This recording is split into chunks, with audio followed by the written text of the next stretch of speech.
to Didimax Forex Insight, tempat di mana kita akan mengupas tuntas untuk berbagai peluang di minggu ini, baik secara teknikal maupun fundamental. Bersama saya Melinda, dan kali ini bareng mentor profesional yaitu ada Miss Dina. Halo Miss. Halo. Ya, gimana Miss kabarnya? Alhamdulillah. Alhamdulillah baik. Oke, kita langsung aja ke question number 1. Oke. Question number 1.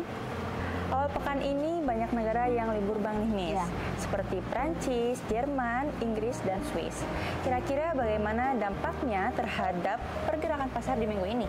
Oke, betul sekali ya. Minggu ini tuh banyak banget bank libur ya, bank-bank besar libur gitu. Dan ini biasanya menyebabkan volume transaksi juga cenderung lebih sepi juga gitu kan ya.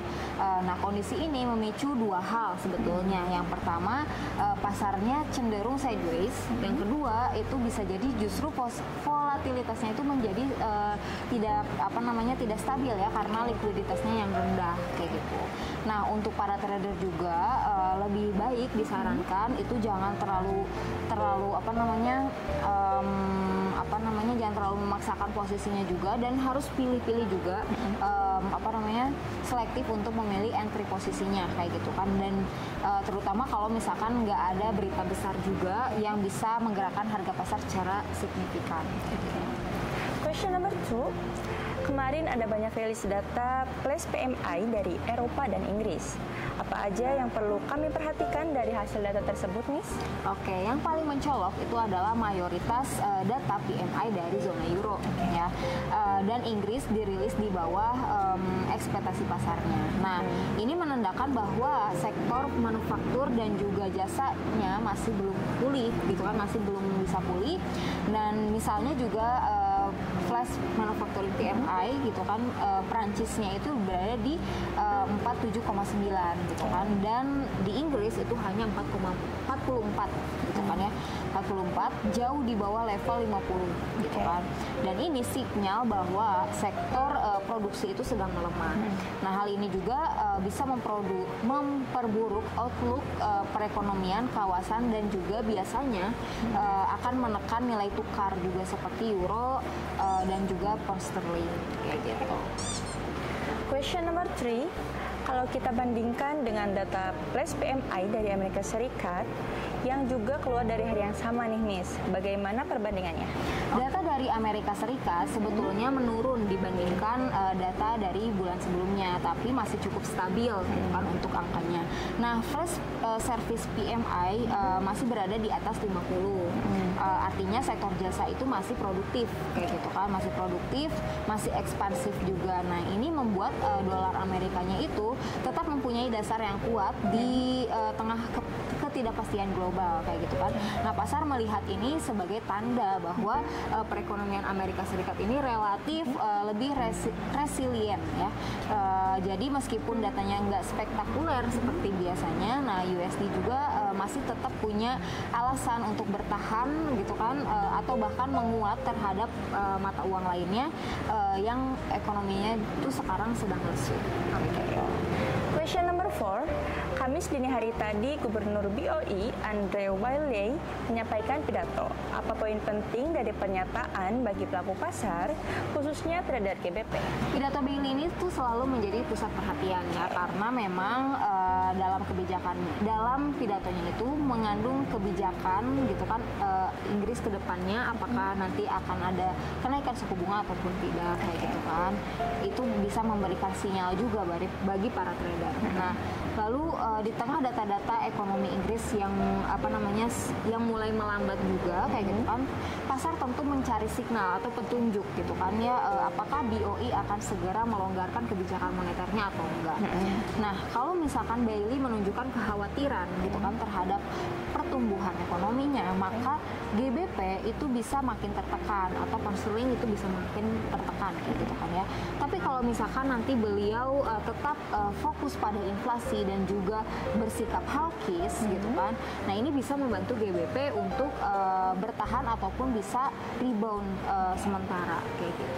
Oke, next untuk question number 5. Kamis malam juga dirilis data klaim pengangguran Amerika Serikat di angka 215.000. Menurut Miss Dina, apa dampaknya terhadap dolar?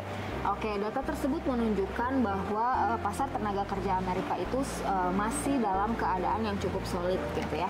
Angka 215.000 ya. 215.000 itu masih dalam kisaran yang sehat. Artinya belum ada tanda-tanda pelemahan tajam di sektor ketenaga kerjaan kayak gitu. Nah, hal ini itu memberikan signal yang positif bagi dolar karena mendukung narasi bahwa perekonomian Amerika Serikat itu belum perlu buru-buru dipotong suku bunganya kayak gitu. Jadi meskipun ini bukan data sekuat NFP gitu kan ya, tetap relevan juga dalam membentuk ekspektasi pasar juga. Oke. Question number 6, Jumat ini Inggris merilis data retail sales bulanan yang turun minus 0,4%. Apakah ini menjadi ancaman untuk GBP ke depannya? Iya, bisa ya, karena penurunan retail sales ini menunjukkan bahwa daya beli masyarakat Inggris itu mulai melemah.